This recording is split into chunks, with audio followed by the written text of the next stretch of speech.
What is up, ZBrushers? Welcome back to Z Fever. My name is Ricky, and today we're going to be going into a very basic introduction into ZBrush.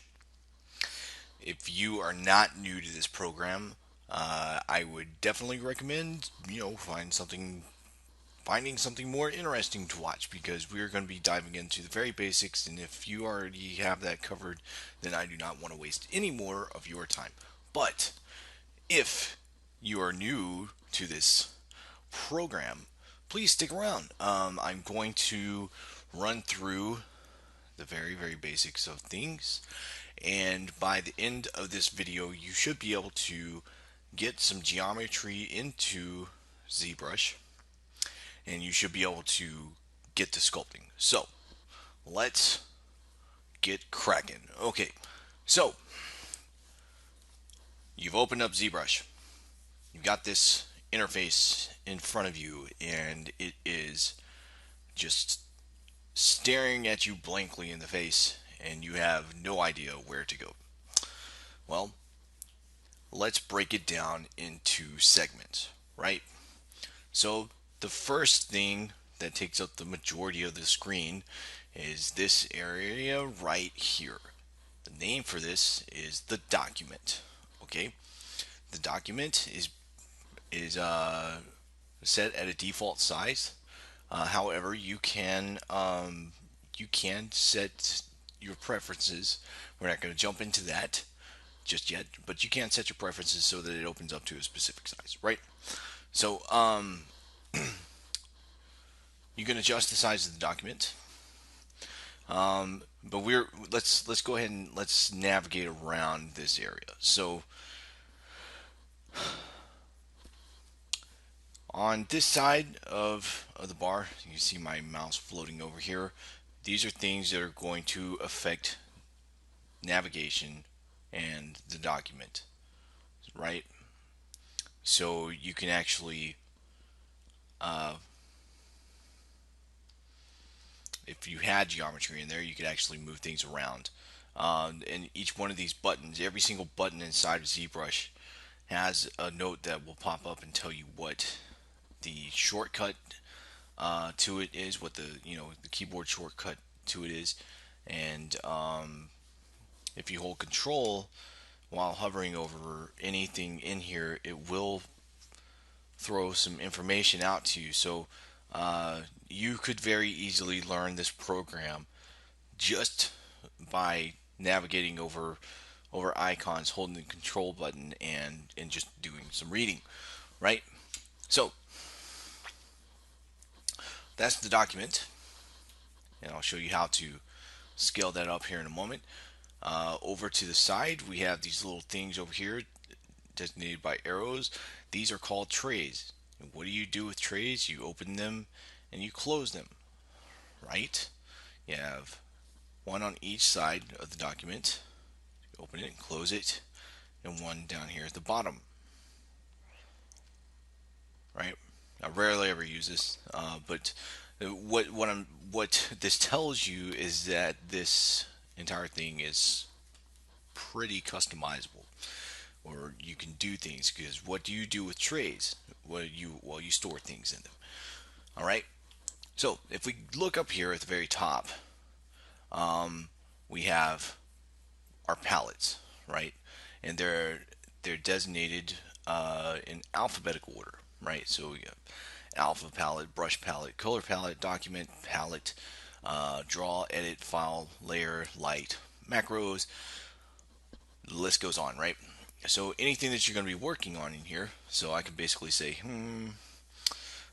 I I know I'm going to be working with brushes quite a bit, so maybe it would behoove me to put this somewhere where I can have it easily accessible without having to open it up all the time. Well, I can click it on that little circular button up there, and I can drag it over to an open palette over here, or an open tray, and there it is. It's right there, ready for me to use.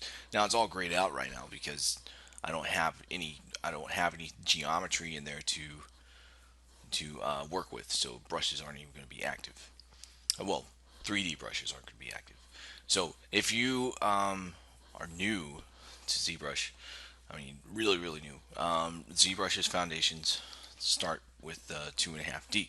So if you just open up this program and you started drawing around, you're probably going to see a lot of stuff like this, right? And you're probably going, "What in the world is this?" Well, it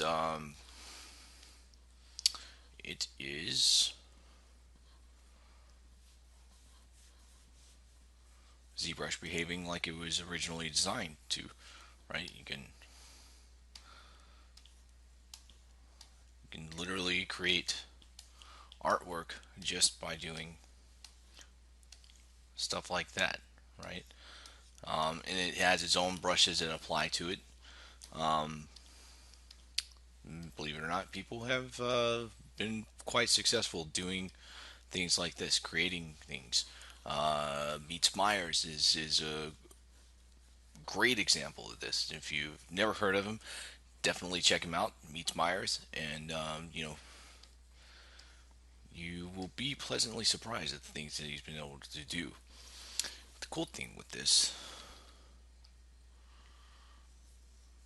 is that you can actually use techniques like this to create tolerable textures and stuff like that later on in the road. We're not going to go into that so much. I'm going to go ahead and clear this out. I did that by holding Control and pressing the letter N on the keyboard. All right, so we need to get some geometry into ZBrush, right? Now there are a few ways to do that. We can, if we hover over this tool, so I'm going to get this out of here. Get off my tree. Um, so right now, whenever you open up ZBrush, the tool palette is already residing in the far right tray by default, right? And there are various things inside of here. So the tool palette initially is going to be behaving off the 2.5D functions of ZBrush. But if you click on this this one right here, you'll see a few different features that open up. You're going to have your 2.5D brushes that are going to be easily grabbable, or you can grab 3D meshes, right? And so what you can do is you can grab, say, something like a 3D sphere, and then if you just click and drag it out onto the document, it will be there ready to go. Now, logic would dictate that if you just drag something out there, then you should be able to work with it, right? Not necessarily, because if I click back on the canvas and continue dragging, you're not going to affect the geometry one way or another. But this is how you can go through and start creating stuff, right? Let's go ahead and clear that canvas and let's do this again. So we're going to grab this sphere, we're going to drag it out. Now we have to be able to edit it, right? Right now it's just a 2.5D object. We got to be able to put it into a 3D mode. So we have to tell it that we want to edit this object. And so we can do that by clicking the edit button or pressing T on the keyboard. So I'm just going to hit edit, and now it is a 3D object. You can see that whenever I click out away from the object and just drag around, the object is moving around. Let me turn on a wireframe and you can see that. The way that you can see your wire is by pressing Shift F on the keyboard, or you can come over to this little button right here. This is a polyframe button, so it's not a wireframe, it's polyframe, right? So it'll allow you to see the geometry of the object that you have. Okay, so well, that's cool, but really I don't think I'm going to get too far just by being able to spin an object around, and that would be an excellent observation. Okay, so how do we navigate, right? So there are a few things that you're going to have to work on whenever you're whenever you're brand new to ZBrush, and it's going to require a little bit of just a little bit of practice and some muscle memory. Okay, so if I'm dragging an object around, right, and let's say I want to be able to snap it to an orthographic view. If I'm clicking and dragging and I hold the shift key on the keyboard, it's going to snap it to the nearest orthographic view. Hold it again, it's going to do the same thing. If I click and drag, it's going to do the same thing. Now, this is sphere, you know, can't really see a whole lot. Now, some might say, well, I have no idea whether I'm looking at this right side up or upside down. So we've got to be able to see the floor, right? We've got to be able to see the world as this. So, well, there is this button over here that says floor grid. You can press that button and you'll see that the grid just populates right there. And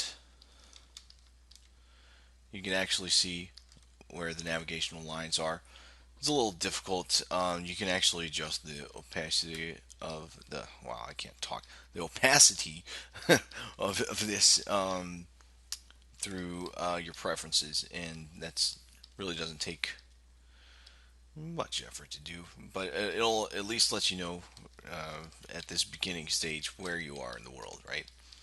Okay, so we've got an object, and we need to do things other than just let it spin around. So how do we do that? Well, the way that we would do that is by utilizing the Alt key. So if I'm clicking around, if I just click off the model, we can rotate. If I hold Alt and click and drag around, I'm still holding Alt on the keyboard. I'm still holding Alt. It's just going to move. It's going to pan this around the the document. If I release Alt, my hand is not even on the keyboard at the moment. Then I'm going to zoom in and out. Okay? Very simple. Hold Alt, release Alt. Click and drag, rotate, hold Shift, snap to the orthographic view. Very, very simple. Okay? So that covers navigation. If any of you did not catch any of that, please go back and rewatch the last minute. So now we have this object, but the thing is that it's not, you know, what do we do with it now? Well, before we can actually do anything to it, we need to make it a polymesh 3D. Okay, you can get away. I mean, you can try sculpting on it a little bit, but it's going to be, you're not going to be able to subdivide this or do much of anything. Yeah, you could divide it. It's not gonna serve you very well. So let's go back. All right. So what we want to do is we need to make this a polymesh 3D, and I did so by clicking on this button up here that says make polymesh 3D. By doing so, it assigned it a poly group. All right, and poly groups are going to come. Uh, they are very, very important here in ZBrush. They are ways to organize your mesh to help you later on down the road whenever it comes to various things, like UVs, hard surface, creasing, all sorts of functions that come down the line, right? Okay, so we've assigned it. We've made it a polymesh 3D. It's assigned a polygroup, and well, maybe it's time to start sculpting. All right, so let's get to it. So by default, ZBrush is going to have your brushes sitting up here, right? So if I click on this icon, it's going to pull up the brush menu, right? And there's a quick pick, or you can actually go through and you can look through the brushes here. The other way to do it is by hitting B on the keyboard, and it's also going to bring up that same menu. The cool thing is that brushes are categorized by type. So if you know that you want to use a move brush, for instance, because you need to affect a large area of the geometry, what you can do is after pressing B, you hit M on the keyboard to grab every brush that starts with M. And then you can also navigate to the appropriate tool. So there's not just under M, there's more than just the move brush. So you have move elastic, topological, the standard move, and then the move curve. So we can either just click this, or we can also hit the corresponding letter that falls into place. So if you get quick enough, you can go B M V for the standard move, and then you're already in that move brush. But whoa, I just did something crazy, right? So by default, your brush size is probably just going to be something standard, around 93, 100, something like that. But obviously, if I were to click on this piece of geometry, I mean, it's probably not going to help me much at all. So what we need to be able to do is we need to be able to affect the size of the brush. Up here towards the top on the standard UI, there are a few things. There's draw size, focal shift, Z intensity, and there's RGB intensity. We're not even going to get into color today, guys. So what we're going to look at really is just the draw size. So if you click on this and drag it out, it's going to affect the size of the brush. But as I said at the beginning, if you hover over any button here in ZBrush, regardless of what it does, not every single one of them has this, but if it has a hotkey assigned to it, then it will tell you what it is. So all it did was I hit S on the keyboard, and it popped up that same exact thing, right? And I wanted to get a larger brush size so I can make more drastic changes. All right, so I've done that, but the problem is that I really just want to affect both sides of the mesh. Okay, so we need to go back. So Control Z, same thing that works in any program. Up here, you have your history bar, right? And so if I navigate through there, it will go right back to what I was looking for, or what I did. And you can set the maximum amount of undo steps through the preferences. I just usually leave mine at the default because I generally create multiple saves. Um, and so I have my own little history to go back through, right? All right, so well, we want to start working on both sides of the model because maybe we want a symmetrical piece. You don't have to. In fact, there are a lot of times I don't work in symmetry just because it's fun to do sometimes, and it's a bit of a challenge. But it's good to get out of that. Everything's got to be perfect mode, right? So the quickest way to do this is just simply by hitting X on the keyboard, and by doing so, you'll see that I now have my brushes are picking up in symmetry, so I can grab on the mesh and have my way with it. Sounded really awkward. Um, so you can just use your brushes to pull things around. You know, maybe this is a little extreme, right? Well, if I hold Shift on the keyboard, you see that this line or this circle turns from red to blue. Blue would be your smoothing functions, right? And so you'll notice up here at the top, if I hit Shift, the intensity of this thing is going to change. Now, intensity is going to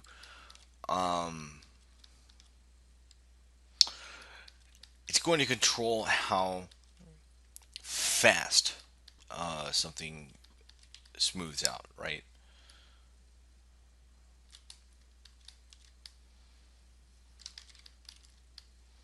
So if I wanted to have a little more control over it, like let's say I made like this big change, right?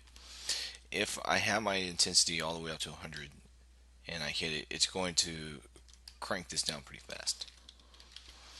But if I change my intensity down to something, say like 29 or 30, it's still going to get there, but I have a little more control and I don't have to worry about going too fast, right? So ZBrush is really designed for the artist, with the artist in mind, to allow you to work how you want to. But the thing is that you gotta understand some of the basics before you can get there. All right. So that covers it covers the majority of the process you have in here whenever it comes to just getting to sculpting. The rest is mostly just up to your preferences and what you like as far as design is concerned. Now, you could say, well, this is looking pretty ugly, right? Well, there are a few things that we could do. I have no idea what we just made, but I'm just going to keep running with this design. And you'll see I'm probably bouncing all over the screen, but that's just a force of habit, right? Because I just try to keep things continually moving. Because I've learned that if I just work in one area all the time, it generally causes problems later on down the road. So it's a good thing to look at the model from all different angles, uh, you know, all different angles, all different places. I mean, if it reads, from that distance, you can't even hardly see it because of the gradient, which I could change, then it should read, you know, equally as well or better whenever it gets up close, right? And so all I'm doing is just navigating or just moving around, just trying to keep things busy. So hopefully my eye catches something, you know. So the thing is, we got this geo, and it was started as a sphere, and spheres have poles, right? So you have one there, so north and south. But we need more. We've moved things around, but trying to sculpt on this is not really going to happen, not at this level. So what we could do is we could say, okay, well, I would like to divide, right? So I'm going to go ahead and turn off the poly frame, and I've divided once. And sure, I can do this, but the thing is that yeah, I'm still going to have that wonky geometry, right? And so and see, yeah, that's just not jiving. So I'm actually not going to go that way. I'm going to Control Z it back prior to the subdivision, right? Because I want to get you guys thinking about another route to go, especially if you're working in, you know, say you don't have a direction. What what I would recommend for your first day inside of ZBrush is that you grab a piece of geometry and you just start playing with Dynamesh, right? Because it is going to allow you to work more quickly and not have to worry quite so much about the subdivision levels and all sorts of stuff, right? Now, Dynamesh is affected by the scale of an object. So in ZBrush, the default cube, in real world terms, that's probably about a centimeter, right? It is a centimeter. So you have this object, and it's going to be affected by the size. And if you've watched any other videos, I did talk about Dynamesh very briefly. I'm going to set this resolution to say something like 70 and see how it does. It may not do so well, but what I'm going to do is I'm just going to hit the Dynamesh button, right? And it's going to go through and it's going to analyze the surface of this mesh. It's going to try to pop out the best results it possibly can. Okay, and you will see that my poly count went from you'll see that my poly count went up tremendously. Right now it's sitting at 404,000, and previous to that it was sitting at under 9,000. So scale is going to come into play, and so is resolution. So if I open up, this is all under the tool tab, the tool palette, tool, geometry, and then Dynamesh. So what I need to do is I need to actually change the resolution. So I'm going to drop this down to 70 or 72, and then I'm going to go ahead and Dynamesh it. And you'll see that this is a little more friendly, right? It's still going to be dense, but it's not going to be near as dense. It's not even 50,000 polygons, right? Basically, all it's done is just projected geometry across that surface, giving us something a little more evened out. So that now, whenever I go over and try to smooth things out, such it will play much more nicely. Let me go ahead and increase that Z intensity on the smooth brush, because if it's too low with some dense geometry, then it's really not going to have much of an effect whatsoever. So then let's talk about brushes, right? And what I would recommend that you do is just get in here and just create something. Just make something, a face, nose, a finger, whatever. Just get in here, grab a brush. Don't go to, don't be afraid to make mistakes. The worst thing that's going to happen is that the program might crash on you, right? But that's not that big of a deal. So what I'm going to do is I'm just going to grab a clay brush, right? I guess I could use a standard brush as well, but I'm just going to grab a clay brush because at the end of the day, ZBrush is designed as it's a sculpting program. So let's use some clay.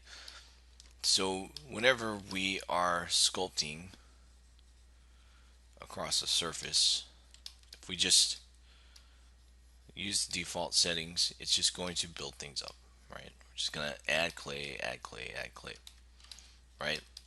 Now, up here at the top, you're going to see the Z add and Z sub. This is going to control the behavior of this brush based on the Z intensity and which direction that you want it to go. So if you have Z add on, it's going to pull out from the surface. But if you have Z sub on, it's actually going to push into the surface, right? Now the fast way to go about this is that if I'm sculpting and I don't want to have to go up, then all I have to do is hit Alt while if I hit Alt and then start sculpting, it's going to push into the surface. I can come back through, smooth things out, and continue building things up as I wish, right? That's lovely. And then let's say I've been sculpting and I've used Dynamesh, and then all of a sudden things, ugh, that just looks terrible. Well, if I hold Control on the keyboard and then all of a sudden this thing turns yellow, well, masking. What is masking? Well, we can mask off an area, and that will keep us from affecting certain spots of certain places of the geometry. If I hold Control again and just tap out in the middle of the document, it will reverse that mask, and so now I can come back and sculpt inward or do whatever whatever the design actually calls for. But you can see that this geometry is really getting kind of crunchy, right? So if I need to clear a mask, all I have to do is press Control, click, and drag, and it's going to clear all masks on that particular subtool. And you realize I keep saying subtool. Well, what I mean is that under the tool palette, there's a possibility to have subtools, right? So I can have this, and I can also add other geometry in here. We're not going to get into that on this lesson, but We will later on down the road. So what we have here is we have this really ugly geometry. You can see it's all crunchy. You've got, intersecting vertices or something going on. It's just not looking pretty at all. We really got to do something to address this. So because we're working with Dynamesh, all I have to do is simply remesh.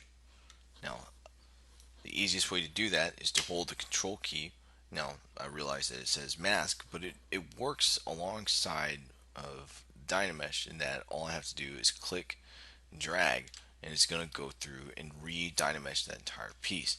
So now you can see that these pieces got all those little holes that you saw a moment ago got closed in. I can come back through, and you see there are a few other holes. I can go back, remesh again, and things, we can breathe. Everything's all right. It's not, it's not broken, right? I have no idea what this thing is. So that covers masking. It covers very basic brush features.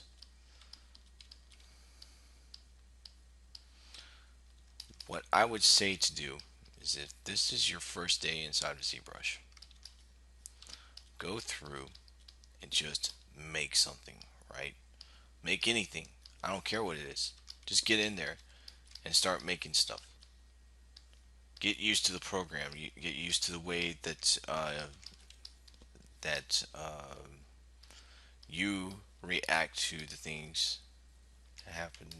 Get used to the reactions that you have within the program. All right, because it's designed to be very, very artistically reactionary. So give yourself that opportunity. Definitely don't give up on it. There are lots of resources out there, right? So if you've stumbled upon my channel, um, I will always point you towards, there are certain things that I excel with, or that I'm there's certain things that I do well with, and there are certain things I don't. I may be a certified ZBrush instructor, but that does not mean that I know all the best practices there are out there. And so whenever I do find them, I do try to make sure that I pass on information to people. So what I would say is go sculpt some stuff. Go find anything. Go find something from reference, or just get in there and just make things. You're makers, you're creators. You don't have to be told how to follow your intuition. You do this already, right? So get in there, make stuff, and then hop over to the Facebook group Z Fever and post that stuff over there. I'd love to see what you got. Love to hear what your what sorts of problems that you're running into, because everybody runs into problems with this program. Do not feel bad about asking a question. And if somebody belittles you about it, that is their weakness speaking, not yours, right? So definitely get in there, start sculpting, and just have fun. Just have fun with what you do. It doesn't matter. Don't try to worry about things being perfect, because perfect is boring. We have enough critics in the world. You know, just let yourself have some fun. So I hope that this was helpful. I will be posting some more very basic intro videos and stuff like that. Really, I just wanted to throw this out there, get you guys to be able to have something to start with, especially if you're brand new. By doing by following these steps, you should be able to get some geometry into ZBrush, and you ought to be able to start sculpting. So if you're new, thanks for stopping by. If you feel inclined to do so, please subscribe, and I'll be more than happy to hear what you guys have to say as far as feedback. And otherwise, I hope that you guys have a great week and happy ZBrushing, guys. All right, take care.